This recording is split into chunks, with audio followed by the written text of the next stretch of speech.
Hi everybody, this is Matthew's Movie Mentions. I'm Matthew Vose. This is weeks 42, 43 and 44, so the 5th of November. There were a couple of weeks there where I didn't watch any movies really. I think we only saw a couple because we were away for a period and then there was lots on.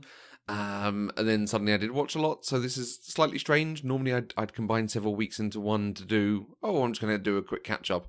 This has ended up a big catch-up, but I'm sure it will be fine. This week, I'm going to be talking about What We Left Behind, looking back at Deep Space Nine, Star Trek Nemesis, A History of Violence, Coco, Selma, Halloween, Evil Dead 2, Army of Darkness, The Omen, Friday the 13th, The Thing, Don't Look Now, Sing, Half Magic, Robin Hood, Tumble Down, The Grand Budapest Hotel, Permission, Baby Mama, Bottle Rocket, and Snowpiercer. Can you tell that it was Halloween in the middle of all this? Yes, you probably can.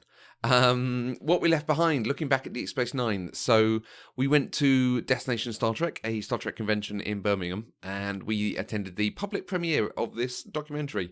I had backed this on, I think it was Indiegogo it was on when it was first getting funding, and then I jumped at the chance to be able to see it when it was going to be attended by the key production team members and the cast of Deep Space Nine. This is an excellent documentary. It is done in a style that is exactly deserved by Deep Space Nine.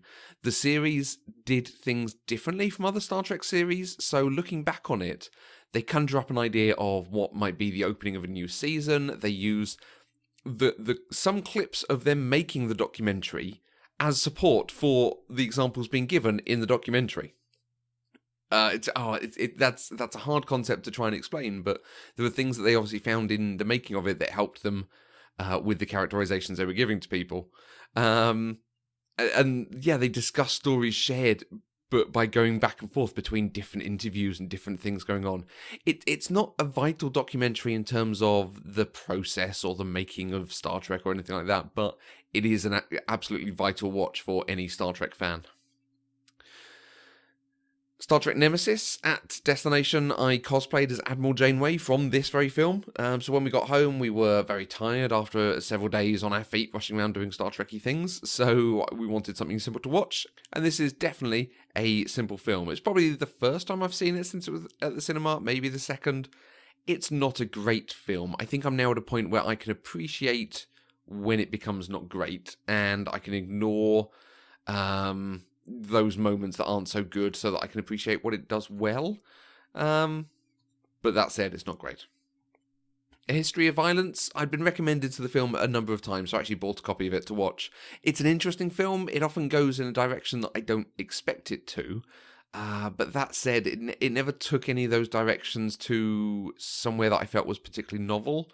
So it felt like it was almost more of a short story than a full-length film. Coco is one that I've been looking forward to watching for a while.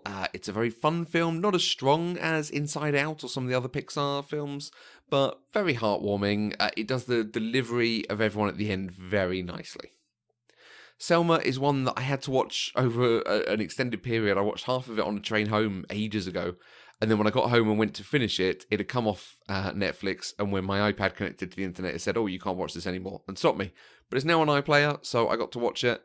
And I'll watch the second half, and the extended period in the middle did not detract from this film at all. It is incredibly powerful, and looked at all the different views that were on the different sides of the protest and the civil rights movement at the point, but it showed how committed everyone within the movement itself was committed to their cause, and how they worked to get the vote, to get the rights that they fully deserved. Halloween is me continuing to watch horror and slasher films that I've not seen. I enjoyed Halloween more than some of the others. It didn't suffer from the building of the horror that others do. It just straight went into people are being stalked and murdered. I quite liked where we came to as a conclusion. It kept me guessing as the viewer, eventually telling us what happened, but also leaving some questions open. Evil Dead 2, I saw the first of these a very long time ago, and I wasn't hugely moved by it. This sequel goes more to a sort of campy, jokey horror route, but I'm not totally sure if that helps. The main thing I can say about it is it doesn't last too long. And Army of Darkness, it is a little sad that this trilogy took 3 films to get to a decent place. This is better than the first 2, but I'm still not sure I could recommend them because it takes so long to get anywhere like this. The Omen is another classic horror that I felt that I should have watched. The kid in this is terrific. There's some interesting stuff going on, but it's not too surprising at any point during it. Friday the 13th is pretty standard stuff. It's well done by keeping the mystery going until right near the end about who's actually stalking them and what's going on. It didn't even really hint at what was actually happening all the way through, so it's a nice surprise if you don't know what's coming. The Thing is another horror that has been done better elsewhere. The effects are interesting, but they now look archaic, which is interesting compared to Videodrome, that where the effects actually look really good in it.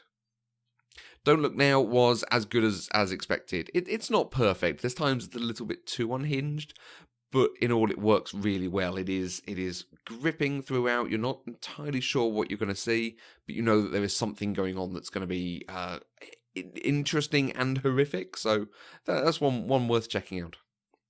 Sing, I've been told to watch this a couple of times. I'd seen bits when it had been on with my nephew watching it and so on.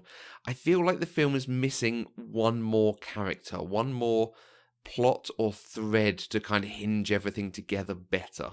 And part of the problem is it's doing some of the same sort of stuff as BoJack Horseman, but almost like a poor kid's version of it. Half Magic is the writing and I think directorial debut of Heather Graham. Some of the points of this comedy were done really well. At times, it's not quite as forward-thinking as it could or should have been. It was, I think, her taking examples and dialing them up to 11 in the sort of caricature stakes. Downplaying them a bit more would have been perhaps more interesting. And there was a setup with another character that I'm not entirely sure was pitched quite right. It had a bit more of a sort of friend zone vibe going on that wasn't totally appropriate. Robin Hood, we're talking about this on Pop Culture Deprived soon. It's a good fun film for younger viewers. I don't think it's quite got the depth to be a true classic Disney. Tumbledown is me trying to watch more from Rebecca Hall.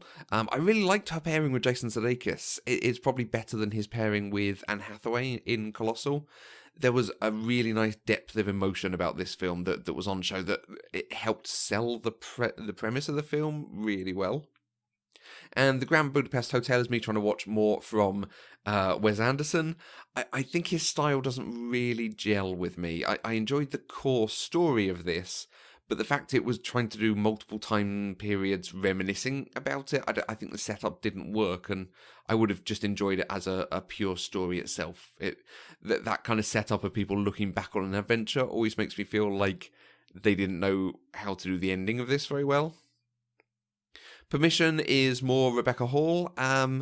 The film tried some interesting stuff. It ends up falling into more tropey elements of dealing with male-female relationships, but as ever, she's excellent, so it was an interesting watch. Baby Mama seemed like it could have been an interesting, forward-thinking comedy, but it ended up being pretty atrocious. The writing was incredibly lazy at times, and there were jokes and things in here that are just beneath Tina Fey and Amy Poehler, so that was a real shame. Bottle Rocket is Wes Anderson's first film. It's pretty good, some nice writing. I quite like that it was a slow burn, that you get to know the characters really quickly, and then you're just watching them kind of go through an adventure together, and it just is something you experience. And Snowpiercer, I had been recommended from a lot of places. I was not let down by this. It's a great story, terrific action, some superb performances. There were probably a few too many pieces that don't hang well enough together to make me think this is a 10 out of 10, but they're also not big enough to ruin it. So this was really good. My 2 recommendations this week, easily Selma is the best thing I watched. The performances were so strong from everyone in it. I got a lot out of it, showing the different facets of the civil rights activists themselves. I didn't feel like I'd seen that in a film of this type before. It was powerful, moving, visually arresting at times. They did some really interesting stuff with the moments on the bridge and the moments of some of the protests. And also, I'd recommend Snowpiercer. Chris Evans is on great form here as a brooding hero, and the supporting cast are slightly hammy, but it looks like they're actually enjoying it or relishing the chance to do so. The action is as good as you'd expect from Bong Joon-ho, and overall the story was enthralling and really interesting. So next week, we are up to week 45. I'm almost there with 365 films this year, so we are powering through to 400. I'm going to try to do 365 new films, but I think that might be a pipe dream that's not going to make it. But we shall see. So I will talk to everyone next week.